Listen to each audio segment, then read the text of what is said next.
start recording. Okay, so we're live. We're live. We're live. Let me just quickly check if the sound's working. Testing.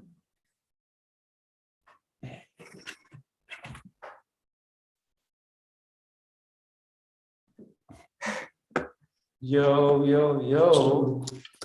Okay. Okay, that's so we can go ahead and proceed with this meeting. So yeah, how should we start? How should we begin? So right now, I'm with Christos and Renata at the Portugal Lighthouse, or the Adamastera Lighthouse. Shelly, where are you at? I am also in Portugal, but I'm a little bit in the central region of Portugal right now.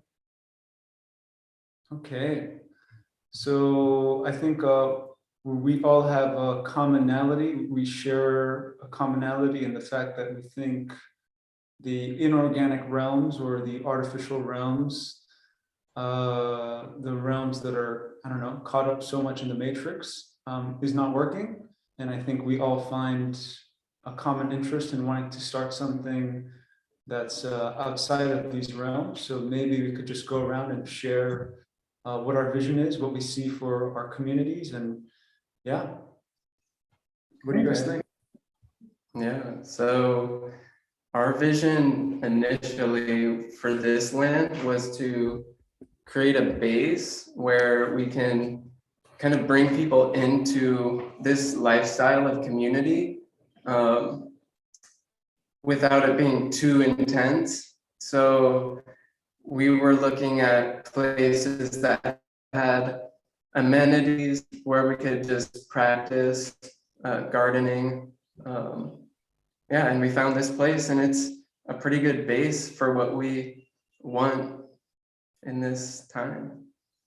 And just to give a little bit of background, we're on a land where we're leasing right now, and the worker just actually texted, or sorry, not the worker, the owner just texted Christos saying that he's like willing to work with us a little bit more, and like maybe you can Yeah, I think we take it step by step, especially for leased land. But if we continue working with him, he'll be more willing to give back. So yeah, and I think it inspired him also what we are doing. First he thought, oh, we just rent the house, but we want to create something beautiful on the land too, and planting trees and everything. And every time he comes here and he sees it, and he's like, oh, that's nice. And he shares about his experience through the years, and yeah. And maybe really quick, we could talk a little bit about what we were talking about outside there, right before Shelly goes into her part, was that, yeah, maybe you want I just feel like the people in our communities have such high level codes in what we want and what the earth needs, and finding people who can respect our visions is as much of a process as us doing the work, because a lot of the people here don't have the financial resources and the ability to create what we have in our minds, which will regenerate the earth. And just finding those people that are in alignment with our goals is also very important, because I don't want any of the communities to have opposition in what they're doing, because I feel like what we're doing is trying to bring Eden, self-sufficiency, organic living to the forefront of how just people operate on a day-to-day basis. And if we can find those people who really understand and appreciate where we're coming from, it makes our job way easier. So, And just to add a little bit of background to that as well. So like, for instance, like when we first got here, like they were saying, like the owner of this land wasn't really sure what we wanted to do, didn't really get to see what we were going to do, all these different things. And it seems like as we go more and more, he's like, wow, they're not just concerned about, you know, renting and commercially using this property. It's more of like a stewardship. It's more of a guardianship, and then it's more of a, again, reviving the soil, you know, putting in value with plants and actually creating like a garden and more of a Eden type thing. So that's why, you know, not just on this land, but we would be also, you know, willing to work with other people that are in the Portugal, Spain, whatever regions, that want, you know, to do something similar and need more people, need more like minds, so on and so forth. So maybe Shelly could chime in here and talk about what she sees. I think you're muted, ma'am. Oh, I just noticed. Yeah, so I'm definitely on board with you guys. I really, really believe in what you guys believe in. But yeah, I feel like now, especially with what's going on in the world, there are so many people who are searching and they're seeking and they want community. You know, I feel like this is one of the main things on this earth that people are lacking so much of. And people want community. So we have to come together and get the right people with us so that we can create a healthy community, you know, where people are thriving and people are healthy and people are abundant, right? So yeah, but I definitely believe that the people are like, they're the most important foundations of a community, right? Because you can't create a long-lasting, thriving community when the people are just not communicating well with each other and there's no balance between people. But I am also a big believer in permaculture and natural farming. I believe in all of these beautiful ways of making food because I believe that this is how people used to live for thousands and thousands and thousands of years. And we're living in a world that is so distorted right now that people have lost touch with fruits and vegetables. They've lost touch with nature. They've lost touch with how to create like a healthy way of living, you know? So if we can go back to all of these ways of being that people used to do for thousands of years, it can truly make a difference. And what else did I want to say? Yeah, a lot of people are struggling with their health right now. You know, people are sick all over the world. People don't know how to heal their bodies. People don't know where to turn and they feel like they're standing up against a wall and they don't know what to do. There's so many people who need help with their health. And I definitely believe that if we create a community together, it is going to be a place of healing where people come from outside and heal their bodies and learn how to heal their bodies. And yeah, we're here to help people heal. That's the ultimate vision I see. And I think we're also bringing the imagination back of what's possible, how it's possible to live without needing so much, without needing grocery stores is one of the biggest, most revolutionary things that a group of people can accomplish together. Yeah. If we just do that alone, it's groundbreaking. So the fruit forest that Eugene has been talking about, the way that we can naturally farm these fruit forests, finding a land that we can do what we want to do and what we feel is right for the earth is paramount, because a lot of lands have, this is what we're learning in Portugal, have a lot of restrictions. We just had a tractor come into our land because there's a requirement by law that you have to clear the surrounding brush around the property. And so this tractor came in, and luckily it's only one time of year. And like not having to deal with those roadblocks is such a huge advantage, in my opinion. Yeah. So I will say that, yeah, that's why I think it's so crucial that we find people, like you were saying, the right people to work on the land, but also the right land. to like actually put our roots really deep. Like, because for instance, this land here, it's like our springboard land. It's like a land where we are getting together, like frequency testing, and just like troubleshooting and different things we need to be doing and stuff. But I think ultimately, Shelly, are you still with me here? Oh, I think you are. Yes, Okay. I can hear you, yeah. Ultimately, fantastic. Yeah, ultimately, a land where you can put like your roots really deep, and then kind of to reiterate what you guys were talking about. I actually have a video that's 30% uploaded that I'm going to talk about this, but returning to simplicity, right?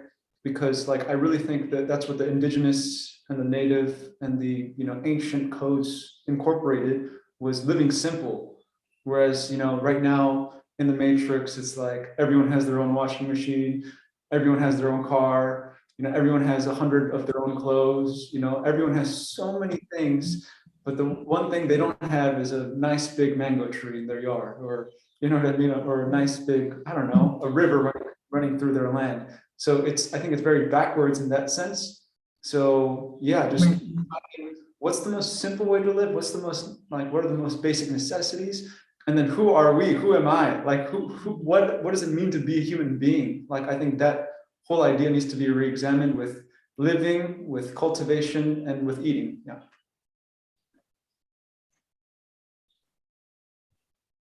Yeah, I totally agree with you, Eugene. Everything is backwards, and I feel like if we can create a place that has an abundance of fresh food, right, which is what another thing that humanity is lacking, is the access to fresh food, which is what we should be eating, right?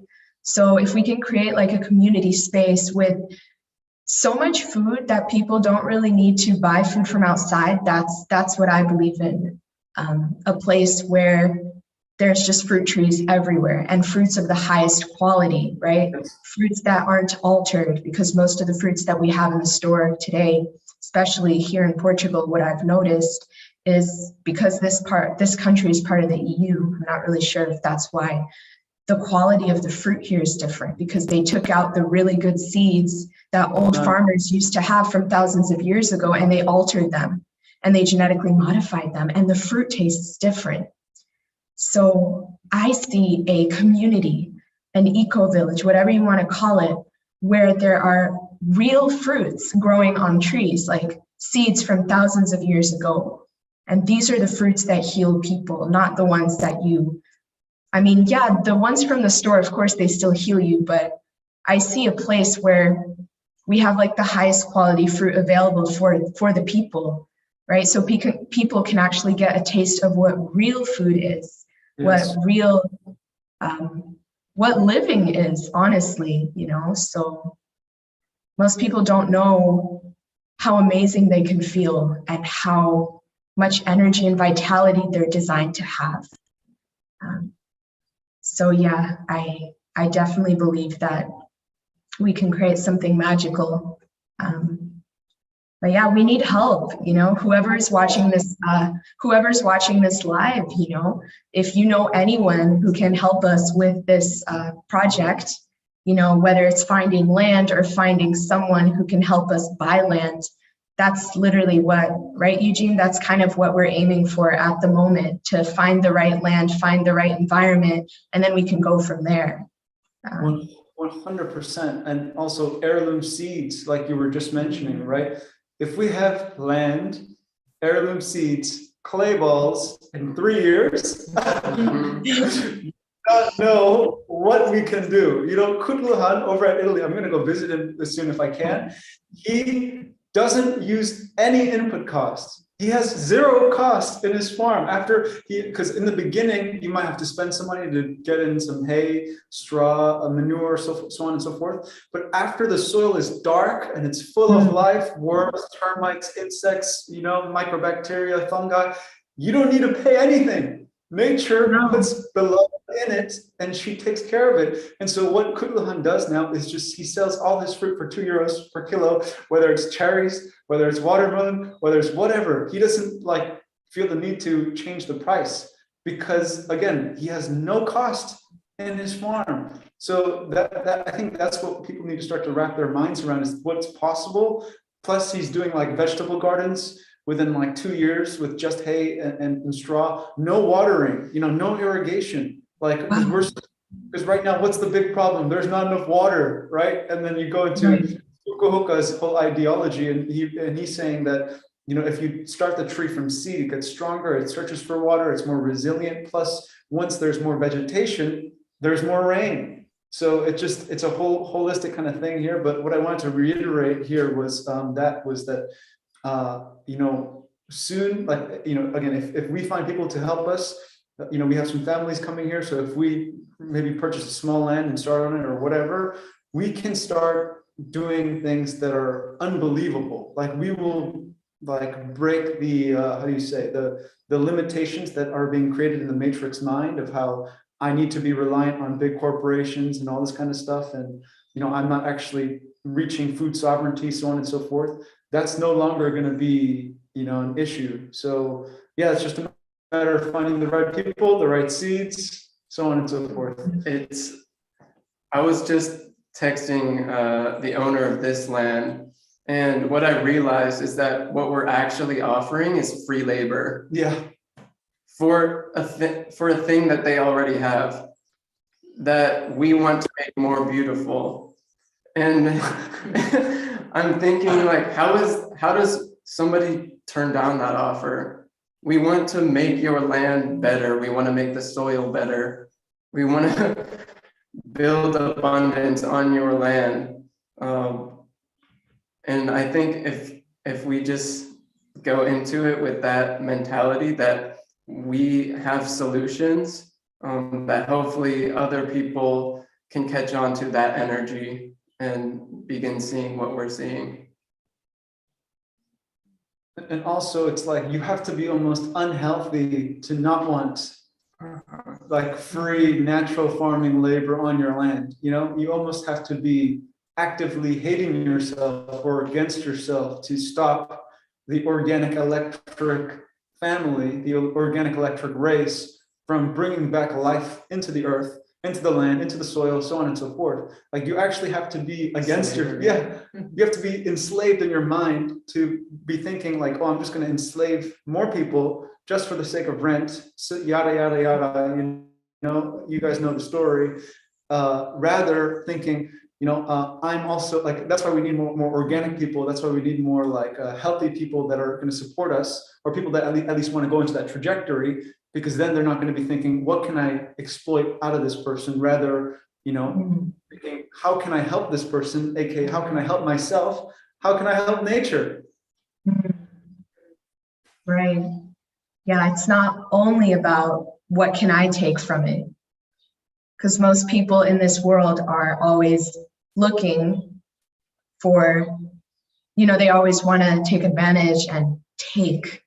But in a community setting, you have to change all of that. And it becomes, you start to think about the whole, right? You start to think about, how can I help the community, right? So that's the new world that we're stepping into. We're not going to take advantage of people anymore. That stuff is over, and it's going to be more about, how can I help? How can I make this world a better place? How can I help the other people that are with me? And what these people aren't realizing is that, first of all, they don't know what is actually really coming onto this planet. Most of the people who are living on Earth are under amnesia. And I believe that it has a lot to do with the food that they're consuming. Yes. Right? Because when you're consuming dead matter, your pineal gland is not going to function at all. So you're not going to receive signals. Your intuition's like wiped out, right? So he's not reading the signs because he is so disconnected from himself. And that's most people on Earth right now. They're so disconnected from themselves because of the food that they eat and all of this programming. That but that's why we're creating this. People need a lot of help, I believe. Yes. They want to be healthy, but they just don't know how that can be possible. We have to show them that it's possible. It's hard because the same programming that is driving these people to take and exploit from other people is the same exact mentality of what a parasite does. Yeah. So that when they're consuming dead matter, they're feeding that instinct to take, to want to take from people. And if we can get people to stop that cycle, then it's already game over. Yeah. Because once people start opening up their pineal gland and start seeing that, oh, these foods are affecting me, I should be eating these foods, and then we're over here saying, yes, those are the foods that we're trying to grow in abundance, please help us, then it'll all go smoothly. But it's so weird because there's this whole duality matrix of veganism versus carnivore diet. And it's like, it's so crazy because the vegans are unhealthy with what they're consuming beyond meat. It's like they still have that programming in them. They're still trying to consume the taste of dead flesh. And then on the other side, it's just dead. just fully not even hiding. And then if I can add on to that, and then the middle ground is, yeah, eating according to your anatomy, so still being plant-based, but not being caught up in the psyop of just like, you know, waving a flag that I'm righteous, I'm vegan, I don't eat meat, so I'm just gonna do this whole opposition thing. Rather, like seeing something as more of a like how do you say, taking more responsibility than just that, and just being a protester, but actually kind of, yeah, so what's next? Like, what do we do with the earth then? What do we do with the plants then? Like, because I think Gandhi, I'm not too sure if that was a psyop too, but one great thing he said was, be the change you want to see in others. You see what I'm saying? So rather taking that outlook than kind of saying to someone's face, you're a carnivore, you suck, or you're a vegan who eats vegan junk food, you suck, you know. I think perhaps it's our role in this, you know, just do, act, and less talk, perhaps. Exactly. And that's what I think these communities that we're creating are all leading to a point where we can say, look at what we've done. We've healed all of these people.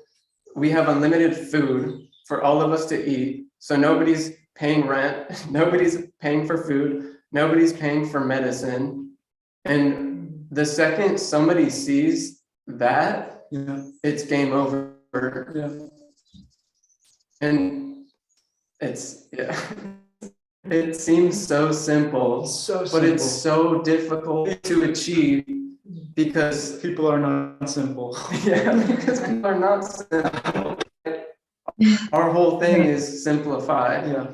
Like, if this is for anybody, I went through a phase, I think everybody had a phase where like after dinner, you want something sweet, and just making a small transition from eating some like junk food or like ice cream or like chocolate, something like that, to dates. Go to dates. Just start eating dates. And it's not like a full stop. You have to go directly to fruit only to do this. It's like this whole movement, I think, is transitioning.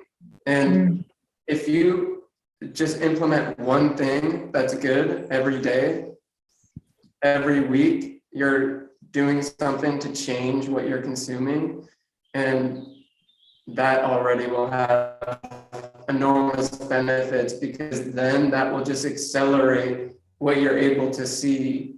And once you're able to do that, then you're more willing to invest in others who are also doing this. And maybe real quick here, Shelly, you can elaborate on this, because we were talking a little bit about this transition element to it, right? Because, you know, I'll quickly interject here with Yaki. Yaki says that quinoa, lentils, garbanzo, what else was there? Amaranth, arrowroot, wild black rice, certain grains are alkaline forming, right? So they're a good stepping stone, especially if right now, like we don't have enough fruits, for example, or money's an issue or whatever it is. But at the end goal, what do you see, Shelly?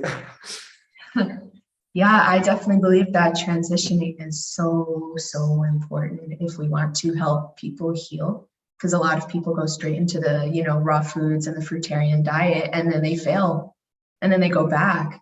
You know, my mom in 2011, she was a raw vegan. She was eating raw foods. That's the first time I ever knew about it. I'm doing it now myself, but when I saw her do it, I didn't really understand what she was doing. And she was doing really well, but because she didn't have enough support and enough accountability around her, people that, you know, helped her, there weren't enough people around her that explained her really how to do it. So she stopped doing that, and right now she is struggling. So if you don't transition properly, right, because we're going from a toxic diet, you know, a toxic mucus forming,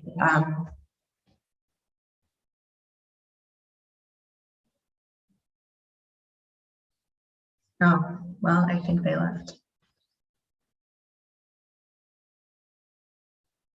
They'll be back. They'll be back.